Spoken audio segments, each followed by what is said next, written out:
that's what it is. This will be the Church of Jason here for the next hour. Good morning, I'm Joe Cahill. We're here for our final day of Comic-Con. Thank you all for coming out. We kick off the day. Yes, let's give it again. We're kicking off the day. Not only is he a cultural icon, a producer, a director, and actor, but I think history will remember him as the inventor of the Priestley donut. It's Jason Priestley right here! Jason! There he is, okay. Oh, we go that side, go on the other side. There you go. How you doing? How you doing? How you doing? Good. Good morning, everybody. Good morning.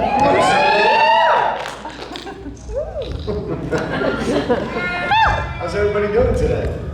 Good? Better now. Better now. All right, good. The Priestley donut, it didn't really come to fruition when you made it. They made one, right? And that was it. Oh, they made more than one. Oh, did they? I've had to eat a lot of them. And they're very sweet. They're way too sweet. They're sickly sweet. But you know, us Canadians, we love our donuts, right? We're a donut-loving country. And yes, that the Priestley donut. Yes, it's not very good. I mean, it's very good. Apparently, the writers of How I Met Your Mother are not. They're not donut connoisseurs. To be let's be perfectly honest, it's not very good. But it was funny. It was a funny bit. Absolutely. Yeah. Did you actually come up with it? Well, sorry to keep harping on the donut thing. Did you come up with it, or did someone write it into the script that way, or did you actually invent it in your brain? I had a few too many pops. I was not responsible for that donut. It was the writers of How I Met Your Mother came up with it. I would like to think that I could come up with something better than that if I needed to. Yeah. But it was I hold them personally responsible. Pizza stuff, don't As do my teeth and as does my liver. If anyone has any questions, you can certainly just raise your hand. We're just like back in Beverly Hills School. We're just whatever you guys want to do. Let's talk about 90210, and I know. Sorry. They're still here for it. Was that like another life ago for you now? Because producing and acting and with your HBO series and just everything that you're doing currently, does it seem like it was like another life ago? It does, absolutely. It feels like it was so long ago and so many other careers ago, it feels like it was another lifetime. And so many people that worked on that show and I worked on that show with are either out of the business or I've put in the ground. You know, it's really been, it felt like 1,000 years ago. and like even how we shot that show, the format that we shot that show on film. People don't even use film anymore. You know, like it was a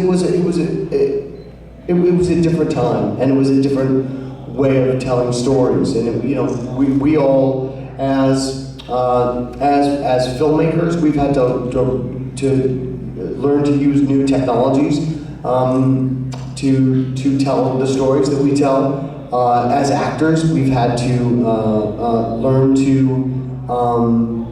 to act differently because the style of acting has changed since then, and you have to act in far more realistic ways than we acted back then. I mean, in the 80s and 90s, the style of acting was much different than it is now. And if you don't keep up with the times, you get left in the dust. And so it really feels like that show was a whole other lifetime. One Shannon question, that'll be it for me. Are you guys good? I know that there was some, not controversy, but after your memoirs came out, she did the Twitter thing and you responded so gracefully. Again, it goes back to the people, even in here, when you bring up that dynamic on screen as sister and brother on the show, it's almost like they still want you to be sister and brother, and how dare you guys are fighting them out. No, Shannon and I never fought back then. Shannon and I don't fight now. I got nothing but love for Shannon. I had nothing but love for her back then. I got nothing but love for her now. Shannon's great, man, and I